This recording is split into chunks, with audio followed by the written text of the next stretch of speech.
beat that. Was thinking about hopefully maybe going to a game, but I don't know if I'll get that opportunity. So hopefully they win it. Meaning they won't come back to Boston? I mean, you can't be against that. Even if you do want to go to the game, you got to be for that. So I'm okay with either one.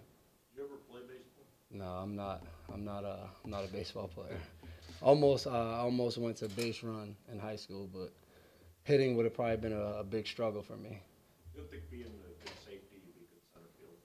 It's a little similar. Probably if I would have played, but that's one of those things where you say that and then you go out there and the ball's going over your head, you're misjudging it. So I'm gonna stick to football. Stefan has a relationship with Jackie Bradley. Do you have any relationship with any of the players? Nah, I met a couple of them before, but not like a personal relationship.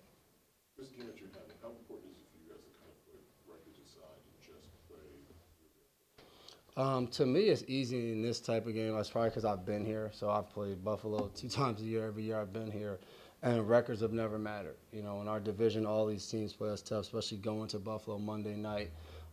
It's one of those. I've said it before. It's one of those away games where we have no fans there. Like even the couple of fans that come, like they won't take over that stadium. Like the Buffalo fans will be there. They'll be giving us the middle fingers as soon as we get in town. Like most teams, it's when you pull in the stadium. Like there, it's as soon as you get within a couple miles of the stadium, like they'll be ready to go. So I don't think that's a problem at all this game because we know their team. We play them, often. We know they're gonna come out and fight and give us a good game. How do you go about handling the environment? Because I think last year this team didn't handle the environment as well with Tre'Davious White and Gronkowski getting Oh involved in yeah. different things. So how do you go about handling the environment? Just playing football. I think at the end of the day, that's what it has to come down to us as a team. Like we got to do what's best for the team in all of those situations, and emotions will obviously be, flying high in this game. But I think we got to stay locked in on going up there to win another game on the road, a big game Monday night, and trying to just come back with a victory. I think that has to be the only thing we think about. Devin, do you think the tough road games like Buffalo Monday night where you have no fans sort of build the mental toughness of the team in terms of, because you got nobody else to rely on, just you guys to bring energy to feed off. There's no crowd, you're in a hostile environment. Yeah, I think for us, it brings us together. I think as a team, you go on the road, like last week going to Chicago, this week going to Buffalo, of knowing we go out there and we get better as a team and we build character. You go out there and you get a big road win. You know that's us. It's all those guys in the locker room coming together, fighting adversity that usually happens at some point during the game on the road. And I think it continues to help you become a better football team. So it's things we've been focusing on. I think we got to continue to try to build to that. Devin, James White's been your teammate now for several years. You practice against him.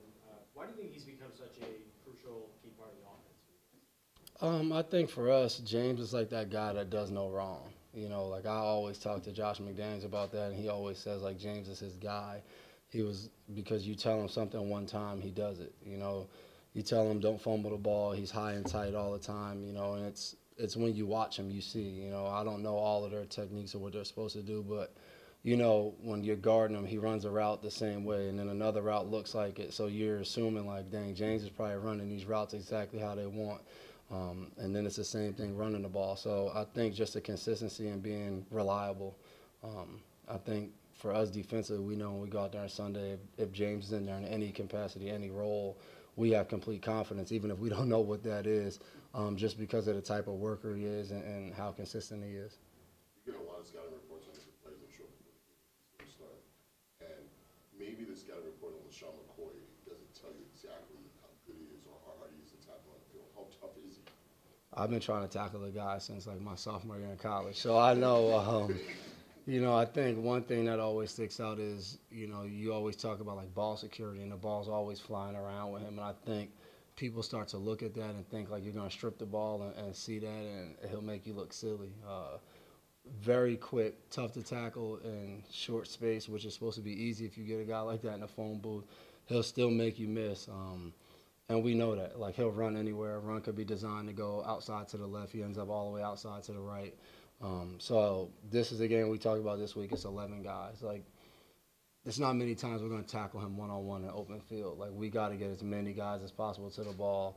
And it's the same thing but different with Ivory. You know, not as much trying to shake you, make it, but, I mean, he's running violent. He's trying to run through you. So the more guys we get to the ball on him, too, of trying to take him down with 2 and 3 guys instead of one-on-one with one guy, will help us, you know, a lot in the run game.